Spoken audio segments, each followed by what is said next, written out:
चलिए शुरू करते हैं प्रश्नावली 8.2। तो प्रश्नावली 8 शुरू करने से पहले हम लोग कुछ नियम देखेंगे। तो इसमें प्रमेय 8.8 है। कह रहा है किसी त्रिभुज की किन्हीं दो भुजाओं के मध्य बिंदुओं को मिलाने वाला रेखाखंड तीसरी भुजा के समांतर होता है। तो यहाँ पर हम एक त्रिभुज बना ले रहे हैं। तो ये आपका एक त्रिभुज है जिसके शीर्ष हैं ए बी सी। यह आपका एक त्रिभुज है। तो प्रमेय कह रहा है किसी त्रिभुज की किन्हीं दो भुजाओं के मध्य बिंदुओं। तो यहाँ पर इस भुजा का मध्य बिंदु मान लीजिए यहाँ पर है और ये दूसरी भुजा का मध्य बिंदु मान लीजिए यहाँ पर है। इन दोनों भुजाओं के मध्य बिंदु को मिलाने वाली रेखा तीसरी भुजा अर्थात ये जो तीसरी भुजा है इसके समांतर होती है। ये हमारा प्रमेय 8.8 है। तो प्रमेय 8.8 कहता है किसी त्रिभुज के दो भुजाओं के मध्य बिंदु को मिलाने वाली रेखा तीसरी भुजा के समांतर होती है, अर्थात ये भुजा समांतर है इस रेखा के। दोनों बिंदुओं का नाम दे देते हैं P और Q। तो जो हमारा भुजा BC है वह समांतर है PQ के। तो ये हमारा होता है प्रमेय 8.8। यहाँ पर नोट पॉइंट है, इसे मध्य बिंदु प्रमेय के नाम से जाना जाता है। अर्थात जो हमारा प्रमेय 8.8 है इसको हम मध्य बिंदु प्रमेय के नाम से भी जानते हैं। उसके बाद प्रमेय 8.9 कह रहा है किसी त्रिभुज की एक भुजा के मध्य बिंदु से दूसरी भुजा के समांतर खींची गई रेखा तीसरी भुजा को समद्विभाजित करती है। तो इसको समझेंगे हम एक चित्र बनाकर। तो यहाँ पर हम एक जो है त्रिभुज बना ले रहे हैं। तो ये हमारा एक त्रिभुज है जिसके शीर्ष ए बी सी है। कह रहा है किसी त्रिभुज की एक भुजा के मध्य बिंदु से। तो यहाँ पर हम ये त्रिभुज का ये पहली भुजा ले रहे हैं, इसका मध्य बिंदु ये है। कह रहा है दूसरी भुजा के समांतर खींची गई रेखा। तो यहाँ पर ये हम मान ले रहे हैं ये दूसरी भुजा है, इसी भुजा के समांतर यहाँ से हम एक रेखा खींचेंगे। तो इस तरीके से हमने रेखा जो खींचा ये भुजा BC के समांतर है। खींची गई रेखा तीसरी भुजा को समद्विभाजित करती है, अर्थात ये जो तीसरी भुजा है इसको समद्विभाजित करती है, अर्थात इन दोनों को बराबर भाग में बांटती है। अर्थात यहाँ पर ये मध्य बिंदु का काम करेगा। तो इन दोनों बिंदुओं को नाम दे रहे हैं P और Q। तो प्रमेय 8.9 भी अच्छे से समझ में आ गया होगा। अब उसके बाद नोट पॉइंट कह रहा है किसी त्रिभुज की दो भुजाओं के मध्य बिंदुओं को मिलाने वाली रेखा की माप तीसरी भुजा की आधी होती है। तो यहाँ पर समझिएगा ये है हमारा चित्र। कह रहा है किसी त्रिभुज की दो भुजाओं के मध्य बिंदु। तो ये आपका त्रिभुज है, दो भुजाओं के मध्य बिंदु P और Q हैं, ठीक है। कह रहा है मिलाने वाली रेखा की माप, ये जो दोनों बिंदुओं को मिलाने वाली रेखा की माप है ये तीसरी भुजा की आधी होती है, अर्थात ये जो तीसरी भुजा है इस भुजा का आधा होता है ये, ठीक है। तो इसका मतलब क्या हुआ, जो हमारा भुजा PQ है, जो भुजा PQ है वह बराबर है भुजा BC का आधा है, अर्थात 1/2 BC के बराबर है। ये हमारा नोट पॉइंट का मतलब हुआ, ठीक है।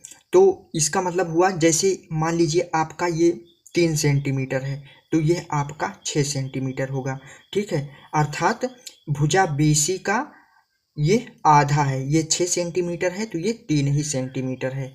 तो इस नोट पॉइंट का मतलब यही है। चलिए शुरू करते हैं प्रश्नावली 8.2 का सवाल नंबर 1। तो सवाल कह रहा है ABCD एक चतुर्भुज है। तो यहाँ पर चित्र देखेंगे ये हमारा ABCD यह एक पूरा चतुर्भुज है। उसके बाद कह रहा है जिसमें P, Q, R और S क्रमशः भुजाओं AB, BC, CD और DA के मध्य बिंदु हैं। देखिए भुजा AB का मध्य बिंदु P और भुजा BC का मध्य बिंदु Q, उसके बाद भुजा CD का मध्य बिंदु R और भुजा AD का मध्य बिंदु S। तो इस पूरे लाइन का मतलब यही है। उसके बाद कह रहा है AC उसका एक विकर्ण है। तो यहाँ पर जो हमारा ये पूरा चतुर्भुज है इसका विकर्ण AC है। फिर कह रहा है दर्शाइए कि इसमें 3 चीज़ें हमें सिद्ध करनी है, ठीक है। तो चलिए हम प्रश्न को सिद्ध करते हैं। तो प्रश्न में कुछ खास दिया नहीं गया है तो सीधे सीधे हम लोग सीधे सवाल को सिद्ध करेंगे। तो सबसे पहले हम लोग पहले के लिए सिद्ध करेंगे। तो पहला हमें सिद्ध करना है जो SR है समांतर है AC के। तो इसके लिए हम क्या करेंगे, लिखेंगे त्रिभुज ए सी डी में, तो यहाँ पर लिखेंगे त्रिभुज ए सी डी में। इस त्रिभुज में हम देख रहे हैं जो हमारा मध्य बिंदु एस है, ये भुजा ए डी का मध्य बिंदु है। ठीक है, तो यहाँ पर लिखेंगे एस भुजा ए डी का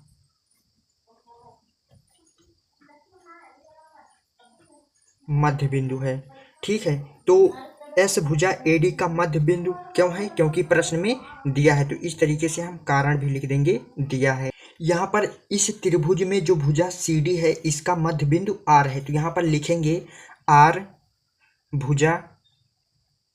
भुजा सी डी का मध्य बिंदु है।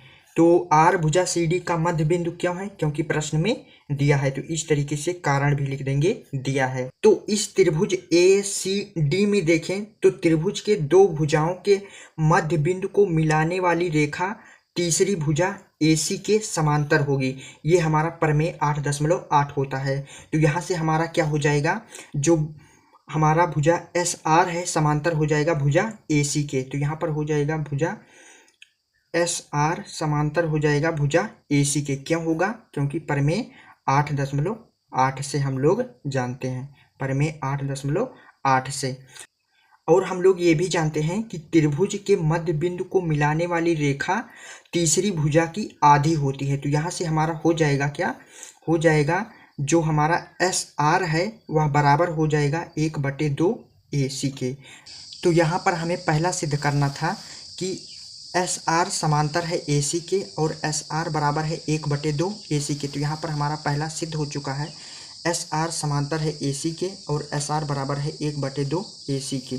तो ये हमें पहला सिद्ध करना था, तो पहला हमारा सिद्ध हो गया। ठीक है, ये हमारा पहला सिद्ध हो गया, ये लिख देंगे प्रूव्ड। ठीक है, उसके बाद हमें दूसरा सिद्ध करना है कि पी क्यू बराबर है एस आर के। तो यहाँ पर हमें दूसरा सिद्ध करना है पी क्यू बराबर है एस आर के। तो इसके लिए हम त्रिभुज ए बी सी में, तो जैसे हम लोगों ने इस त्रिभुज में हल किया सेम उसी तरह इस त्रिभुज में भी हम लोग हल करेंगे। तो यहाँ पर त्रिभुज ए बी सी में देख रहे हैं जो हमारा भुजा ए बी है इसका मध्य बिंदु पी है। तो यहाँ पर लिखेंगे भुजा ए बी का मध्य बिंदु पी है। ठीक है, उसके बाद जो भुजा बी सी है इसका मध्य बिंदु क्यू है। तो यहाँ पर लिखेंगे भुजा बी सी का मध्य बिंदु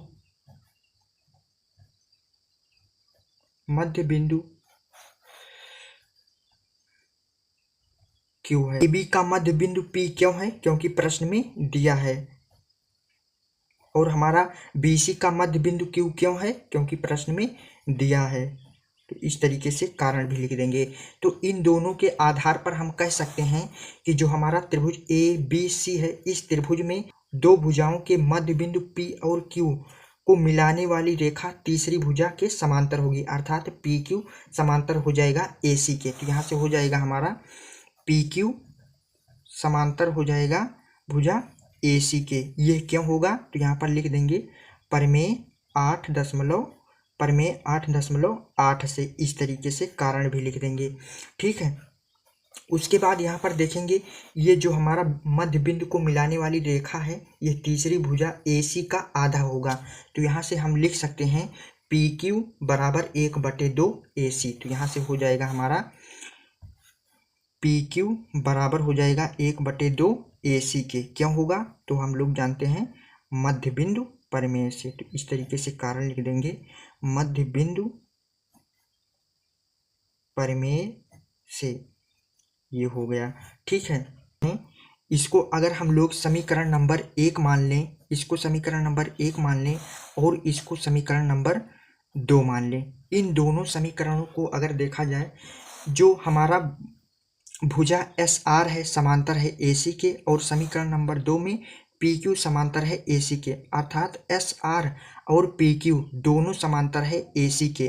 तो इसके आधार पर हम लिख सकते हैं कि पी क्यू समांतर होगा एस आर के।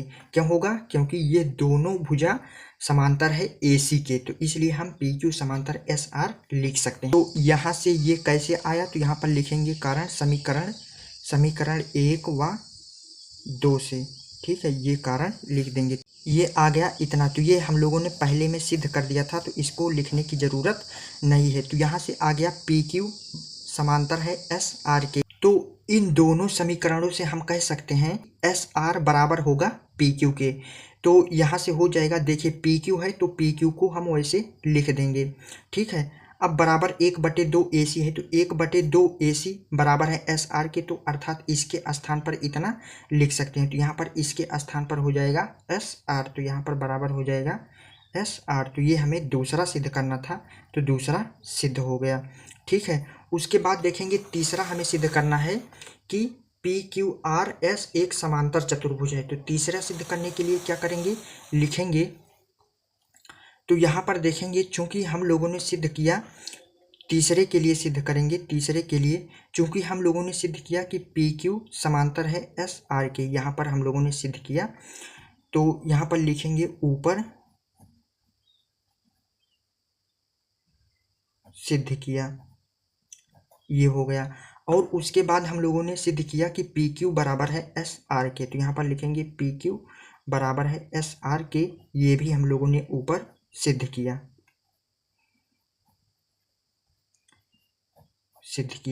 ये हो गया।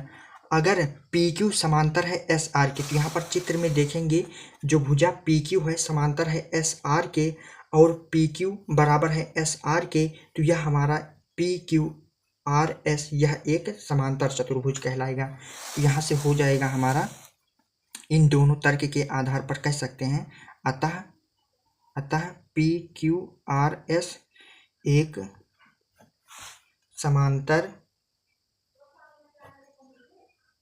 चतुर्भुज है। तो ये हमें तीसरा सिद्ध करना था, तो तीसरा सिद्ध हो गया। तो आई होप आपको सवाल नंबर 1 में 3 सवाल सिद्ध करने थे, तो तीनों सवाल आपको अच्छे से समझ में आ गया होगा। तो आज का यह वीडियो कैसा लगा कमेंट सेक्शन में जरूर लिखना। मिलते हैं किसी नेक्स्ट वीडियो में, तब तक के लिए सभी दोस्तों को जय हिंद।